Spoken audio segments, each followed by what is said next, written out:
أكثر من 15 استعمال وفوائد عظيمة. البقولة أو الخبيزة ممكن تشاهديها لأول مرة، خليك معايا للآخر باش تكتشفيها وتشوفي فاش غتفيدنا وفاش غنستخدموها، وكذلك حيل الأخرى والطريقة الصحيحة لغسلها وتقطيعها في ثواني ما تمشي فين. ويلا نبداو على بركة الله. السلام عليكم ورحمة الله تعالى وبركاته. مشاهدي الكرام، مرحبا بكم في هذه الحصة جديدة. كنتمنى تكونوا بخير وعلى خير يا رب. رجعت لكم اليوم فيديو جديد وباستعمالات وفوائد عظيمة لهاد الخبيزة او لا البقولة. سبحان الله، غذاء ودواء. خليكم معي للاخر باش تكتشفوها وحيل اخرى، كذلك التقطيع ديالها بسرعة وكذلك الغسل ديالها بالطريقة الصحيحة ما تمشيو فين. وكنشكركم بزاف على المتابعة، ما تنسونيش بلايك والبارطاج، وكنتمنى لكم فرجة ممتعة. غنبداو بسم الله على بركه الله. كما كتشوفوا معايا هذه هي الخبيزه اولا البقوله. انا حطيت هنايا غير ربطات وما ربطه وحده، راه عندي هنايا غير بغيت نوريكم على وحده تطبيق. بالنسبه لهذه البقوله هذه، اول حاجه غادي نبداو بها وهي الفوائد العظيمه والاستعمالات المدهشه. قبل ما ندوزو للحيل، بالنسبه لهذا المنقوع ديالها كيفيدنا بزاف. غنوريكم الطريقه ديال التحضير ديالو. كنجيبوا واحد الانيه، كناخذوا بعض الاغصان هكا، شويه من البقوله كنغسلوها مزيان مع الورق ديالها وكنديروها فوق النار واحد المده هكا ديال 10 دقائق ولا غير حتى تطلق لينا صافي، وكنصفيوها. وهذا المنقوع هذا عنده فوائد عظيمه، هانتوما غادي نتقاسمهم معكم، غادي يفيدكم بزاف. كما قلت لكم غذاء ودواء. غادي نبداو على بركه الله باهم الفوائد ديالها، انها سبحان الله يعني مهدئه للسعال. في هذه الوقيته هذه كاع الناس يعني مرض، الله يشفي الجميع يا رب. وكذلك تتلين الصدر وكتحيد ديك الخشونه ديال الصدر اللي كتكون عندنا هكا في هذه الفتره هذه. جيده لهذا البرد هذا. كلوا الخبيزه وطيبوها باي طريقه بغيتوا، راها مفيده لكم وللابناء ديالكم، وكذلك انها كتنظف الجسم من السموم. سبحان الله، يعني غادي تشوفوا واحد الفوائد اللي هي عظيمه على هذه الخبيزه، رخيصه الثمن ولكن فوائدها عظيمه. وسبحان الله تطهر حتى المثانه. بالنسبه للناس اللي عندهم احتباس ديال التبول، يعني الناس اللي هكا عندهم احتباس ما عليهم الا يستهلكوا الخبيزه، راها مفيده بزاف. وكذلك جيده حتى المراه المرضعه، انها يعني كدير لها الحليب بحال هكا. العيالات اللي ما كيكونش عندهم الحليب ما عليهم الا ياكلوا خبيزه، بالاخص استغلوا الفرصه في هذه الفتره هذه. وكذلك انها جيده الناس اللي عندهم مشكل ديال سوء الهضم والمعده، كضرهم ما عليهم الا يستهلكوا البقوله. فعلا راها صحيه وجيده بزاف، ديروها باي طريقه. وكذلك هذا المنقوع ديالها جيد للناس اللي عندهم اي تحسس، الناس اللي عندهم التهابات ديال الجلد، الناس اللي عندهم مشاكل هكا في البشره ديالهم، ما عليهم الا ياخذوا هذا المنقوع ويغسلوا به، راه غادي يفيدهم بزاف في الصحه ديالهم. وكذلك مفيد حتى للشعر، يعني الناس اللي عندهم شي مشاكل ديال الشعر او لا هكا، والناس اللي عندهم شي التهابات ولا هكا شي حب شباب او لا حبوب في الجسم، يدوشوا بهذا المنقوع هذا لانه فعال. وحتى النساء اللي عندهم التهابات ما عليهم الا يغسلوا يديروا كغسول، يعني راه فعال. وكذلك انكم كتجيبوا واحد القطنه بهذه الطريقه هذه، كنستعملوه للحروق ديال الشمس او لا اي حروق كانت عندكم هكا خفيفه، اولا شي مشكل هكا في الجلد ديالكم، شي التهابات اولا، يعني كتحطوا هاد القطنه هذه. سبحان الله، يعني هاد الخبيزه هذه راه لها فوائد عظيمه على الصحه ديالكم، وغادي يفيدكم كذلك هاد المنقوع ديالها في بزاف ديال المشاكل يعني ديال الجلد.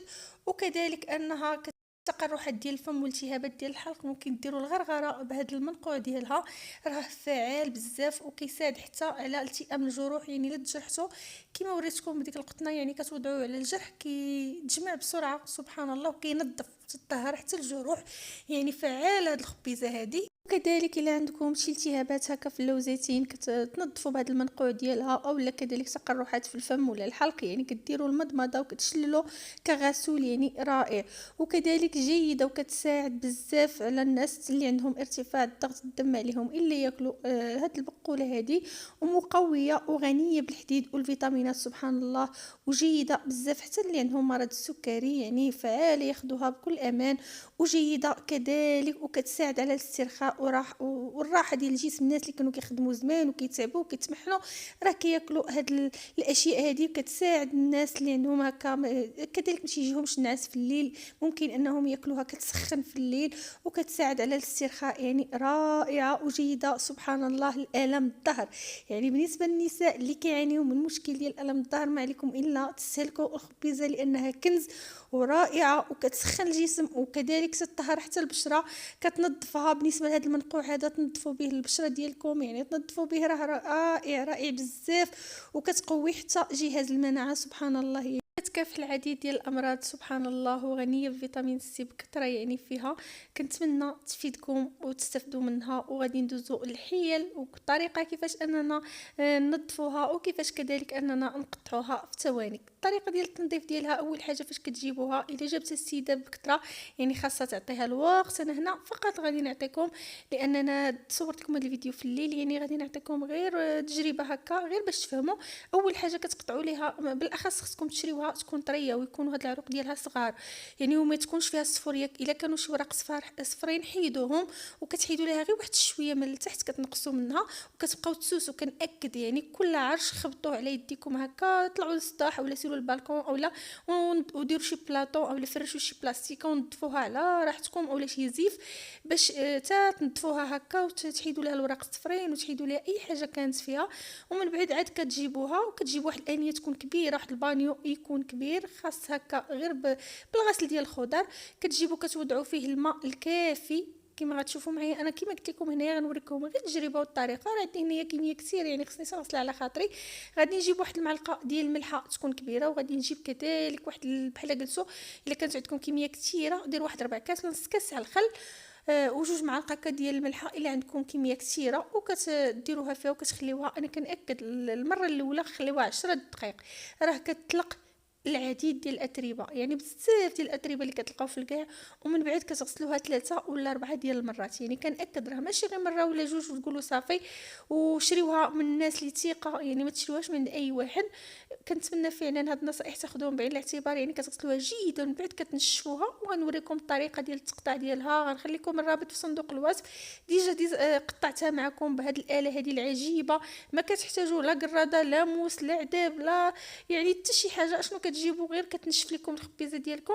ممكن تحتاجوا غير مقص، او الا عندكم قراده كبيره راه كتقطعوها يعني غليظه ماشي رقيقه، ولا يعني نتوما غير كتصغروا ليها الحجم ديالها باش تدخل لكم لهاد الاله. يعني راه كترجعها لكم رائعه كما كتشوفوا معايا بهاد الطريقه هذه.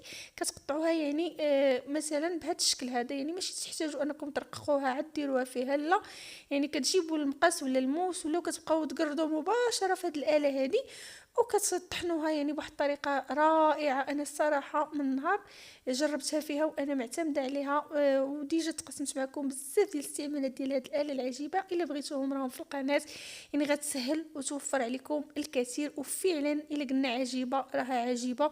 انا سنين البنات وهي عندي راه ما حفات ما والو. تقسمت معكم كيفاش كنحافظ على الموس، راه ما صداش، وكيفاش كنحافظ عليها باش انها يعني كتطحن ليا كلشي ما شاء الله.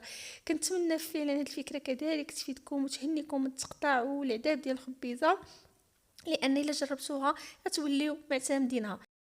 وبالنسبه لطريقه الطهي ديالها يعني كل واحد كيديرها بطريقته، كاين التبخار كاين السلاق كاين اللي كيديرها مباشره في الطنجره. فقط غير استعملوا فيها زيت الزيتون باش تستافدوا منها في هذا البرد هذا. وهنا كيكون الفيديو ديالنا سهله. كنتمنى هذه الحصه تكون خفيفه ظريفه على قلبكم وتكونوا استفدتوا ولو بالقليل.